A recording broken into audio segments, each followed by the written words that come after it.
नमस्कार दोस्तों, मेरा नाम है सुभाष वर्मा और आज मैं आप सबों के समक्ष एक बहुत ही इंटरेस्टिंग और विचित्र न्यूज़ लेके आया हूं, जो कि हमारे लिए सैडफुल भी है।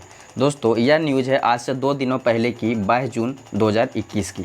सबसे पहले दोस्तों मैं बता दूं कि मेरे अधिकांश ब्लॉग में आजकल पीछे ये फटफटी का आवाज़ आता है। तो दोस्तों, मैं रांची वेस्ट स्टूडेंट हूँ, मैं रांची में रहता हूँ, पर बीते 2 महीनों से मैं गांव में हूँ और मेरे गांव से कुछ ही दूरी पे 200 मीटर की दूरी पे एक मिल है जिसमें आटा तेल वगैरह पीसी जाती है, तो वहाँ से यह आवाज़ आती है। तो इसको आप इग्नोर कर सकते हैं, क्योंकि गांव का क्या माहौल होता है कि गांव में बहुत हल्ला कम होता है, गाड़ियाँ कम होती हैं और शोरगुल कम होता है, तो दूर दूर कहीं भी होती आवाज़ भी तेज़ सुनाई देती है। तो चलिए इसको इग्नोर करते हुए जानते हैं आज का न्यूज़। तो दोस्तों, आज का न्यूज़ क्या है कि आज से 2 दिनों पहले, आज 24 जून है दोस्तों, बृहस्पतिवार 2021। तो दोस्तों, आज से 2 दिन पहले बॉम्बे हाई कोर्ट ने एक लड़के को जो 23 साल का था उसे, और जो कि रेप एक्यूज था उसे, जो है सोमवार को बेल ग्रांट कर दी। दोस्तों, जैसा कि आप सभी जानते हैं कि जो रेप है यह बहुत ही शेमफुल एक्टिविटी है, तो इसके लिए तो जनरली हम सभी चाहते हैं कि किसी को भी बेल ना मिले। पर दोस्तों, इस बच्चे को जो है 21 साल के लड़के को, बच्चा नहीं कहा जा सकता है, लड़का को, 21 साल के लड़के को बेल ग्रांट कर दी गई है। और किस बेसिस पे की गई उसको बाद में जानेंगे। सबसे पहले हम जानते हैं कि इसने एक 14 साल की लड़की को, 14 साल की बच्ची को दोस्तों किडनैप करके रेप किया था। अब दोस्तों, इसको बेल मिल गई है। यह 23 साल का लड़का किस बेसिस पे मिली है, किस ग्राउंड पे बॉम्बे हाई कोर्ट ने इसे बेल ग्रांट किया है। तो दोस्तों, बॉम्बे हाई कोर्ट का कहना है कि यह जो लड़का था साइकोलॉजिकल कंडीशन से सफ़र कर रहा था, और उस साइकोलॉजिकल कंडीशन जिस बेसिस पे इसे बेल ग्रांट की गई है उसे कहते हैं पीटर पैन सिंड्रोम।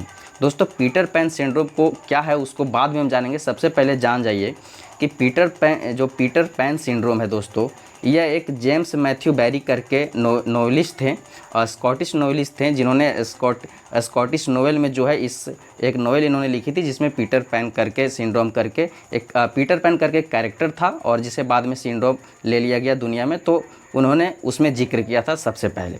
अब आइए इसको डिटेल में जानते हैं। मैंने गूगल किए हैं, कुछ कहीं कहीं से सोर्स से इधर उधर से पढ़ वढ़ के मैंने कुछ कलेक्ट किए हैं चीज़ें, इसके सिम्टम्स की आखिर में ये इतना बड़ा चीज़ है कि इसमें एक रेप एक्यूज्ड को भी रिहा किया जा सकता है।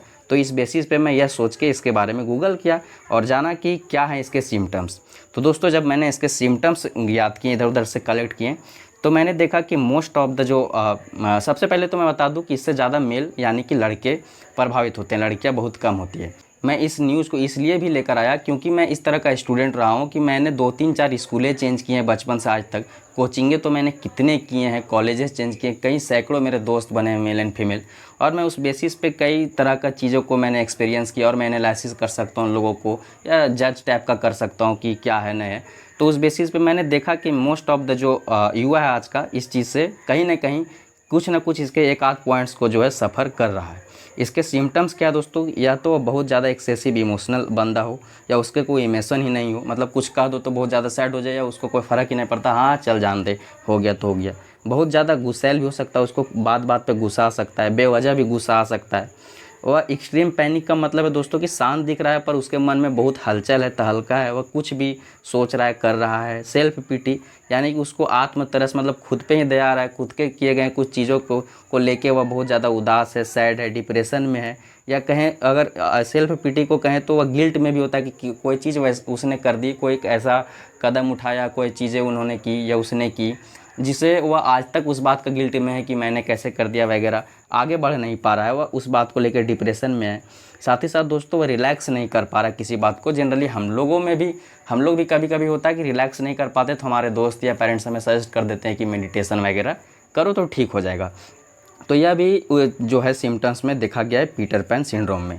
साथ ही साथ दोस्तों, वह लोग होते हैं जो जनरली मैनिपुलेटिंग टेंडेंसी होते हैं, आजकल मोस्ट ऑफ द युवा इसी टेंडेंसी से सफ़र कर रहा है, यानी कि मैनिपुलेटिंग। मैं भी बहुत बार कोई चीज़ों को मैनिपुलेट कर देता हूँ, मतलब कि एक्सप्लेन कर देता हूँ चीज़ों को, या किसी ने कहीं जाने को कहा तो मेरे पास 1000 बहाने होते हैं उस टाइप का। और मोस्ट ऑफ द जो युवा है ऐसा है, और युवा का हर लोग ऐसे होते हैं मैनिपुलेटिंग, लेकिन वो ओवर मैनिपुलेटिंग हो जाते हैं तो पीटर पैन सिंड्रोम में चले जाते हैं। साथ ही साथ वह बहुत ज़्यादा जब एट लास्ट जब कुछ नहीं कर पाते उस टाइप का, या ग्रो नहीं कर पाते। अब जैसा कि जानते हैं कि पीटर पैन सिंड्रोम को अगर एक लाइन में हम करें, उसको बताएं कि एक लाइन में कि पीटर पैन सिंड्रोम क्या है, तो क्या जो हु रिफ्यूज़ टू ग्रो, तो सीधा सीधा दोस्तों यही न्यूज़ है। और एक जो पॉइंट इसमें मैंने जो आप लोगों के साथ शेयर नहीं की, वह यह पॉइंट था दोस्तों यह भी एक पॉइंट देखा गया, मैंने इसको ज़्यादा ऊपर नहीं लिया, यह चीज़ों पे मैंने फोकस किया, इसको मैंने ऊपर नहीं लिया, लेकिन मैं बता देता हूँ कि यह एक सिंड्रोम, इस सिंड्रोम के सिम्टम्स में यह भी है और यह बहुत ही कॉमन है, इसीलिए मैंने इसको नहीं बताया, इसको मैंने लास्ट में बताने की सोची। तो दोस्तों इसका यह पॉइंट है डिफ़िकल्टी एक्सप्रेसिंग लव।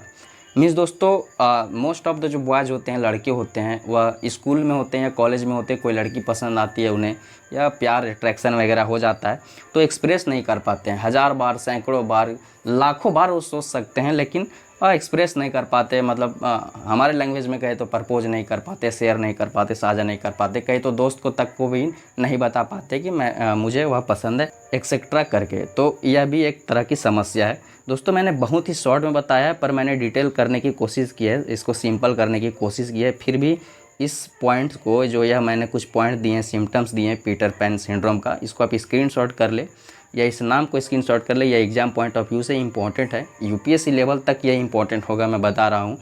और इन पॉइंटों को आप ध्यान रखिए और स्क्रीनशॉट करके आप अपने स्तर पे भी गूगल करके यह न्यूज़ देख सकते हैं और इस चीज़ों को समझ सकते हैं कि कितना संजीदा है यह न्यूज़। दोस्तों इस वीडियो में मैंने सिंपली इस न्यूज़ को लिया और इस न्यूज़ के बारे में आपको बताया और पीटर पैन सिंड्रोम के बारे में बताया और ये कितना खतरनाक हो सकता है इसके बारे में बताया।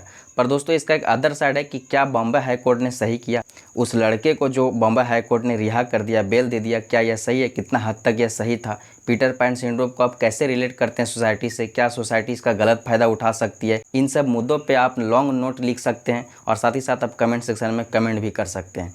साथ ही साथ दोस्तों इससे संबंधित more photos and videos and things and opinion आपको हमारे व्हाट्सएप और टेलीग्राम ग्रुप में शेयर कर दिया जाएगा, जहां से भी आप पढ़ लिख सकते हैं और ख़ुद भी इस पे एनालिसिस करिए, खुद भी इससे जुड़ी चीज़ें को आप पढ़ सकते हैं, ठीक है। साथ ही साथ दोस्तों रिसेंटली जो यह घटना घटी है बॉम्बे में, हमारे देश में, यह दोस्तों कोई अच्छी बात तो है नहीं।